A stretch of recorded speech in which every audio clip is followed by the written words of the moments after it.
Eddie, realistically, what's the path to actually making Haney and Lopez happen? Is it you got to overpay both guys on the zone, or is it you got to represent Devin and take the ESPN? Yeah, either. You know, I've already said to Bob, I think my conversation with Bob, you know, I don't know whether it's Teo or whether it's just in general these days where, you know, he doesn't think that fight is maybe as big as I think that fight is, you know, because I think it's time to embrace that younger generation of fighters.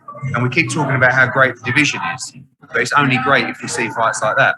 So I said to Bob already, you know, a couple of weeks ago, I said, look, we'll do that fight on ESPN pay-per-view, no problem. You know, we can do that fight on DAZN. If you don't want to do it, we can do it on both. Let's just try and make it happen.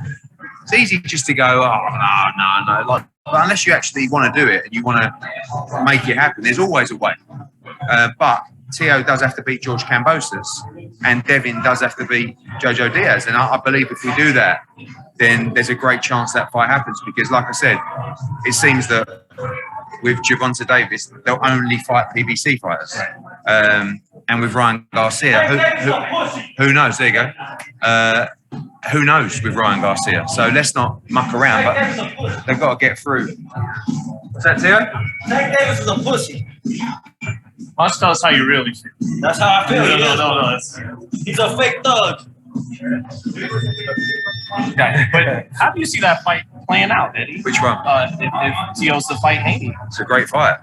You know, it's I really rate him. You know, although I represent Devin, who I rate incredibly as well. I think Teo's the guy that's proved above every other lightweight that he's the real deal because he beat Vasily Lomachenko. You know, everybody was having wet dreams about Vasily Lomachenko, and he went in and beat him. In fact, when Teofimo beat Richard Comey, I thought it was a terrible move to fight Lomachenko. I thought that was a star performance against Comey. Go out and defend your title. Don't fight this guy yet. You can't beat this guy.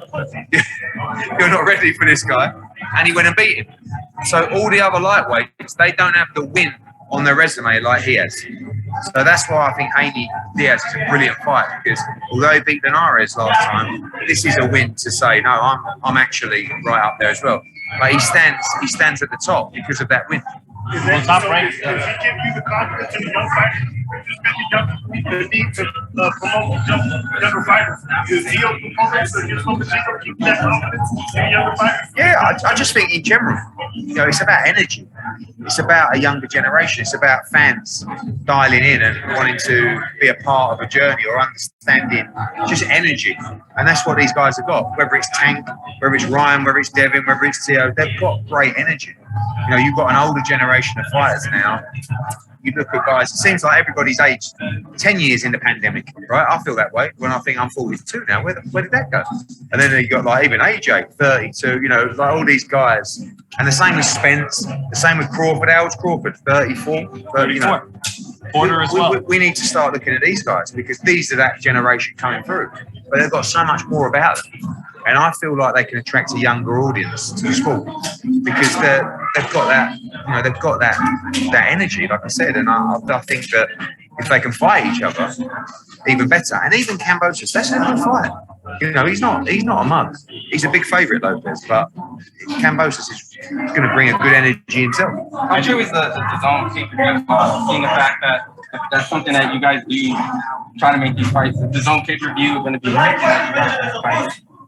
I think that it's not a model that they're looking to switch to. It's more about having the functionality to do it for one-off events. A good example is if Teo fought Devin on ESPN pay-per-view. The only way that DAZN could share that is if they had a pay-per-view functionality as well. The beauty of DAZN is a much more cost-effective and value-for-money subscription service than a traditional pay-per-view model.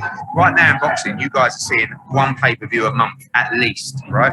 Just had Fury Wilder, you've got Jake Paul, you've got Gervonta coming up, you've got Crawford Spence coming up, you've got Canelo against Plant. It's unbelievable. It's $80, $70 per night. And it's almost 1 year of the DAZN subscription, you know? And I think that all it allows us to do is have the functionality to make certain fights that we couldn't make through the subscription model. So when you look at, all those Canelo fights have all been on the subscription model. So it doesn't mean that we're just looking to do random pay-per-view nights, but there'll be certain opportunities. And in the UK as well, that works for Anthony Joshua.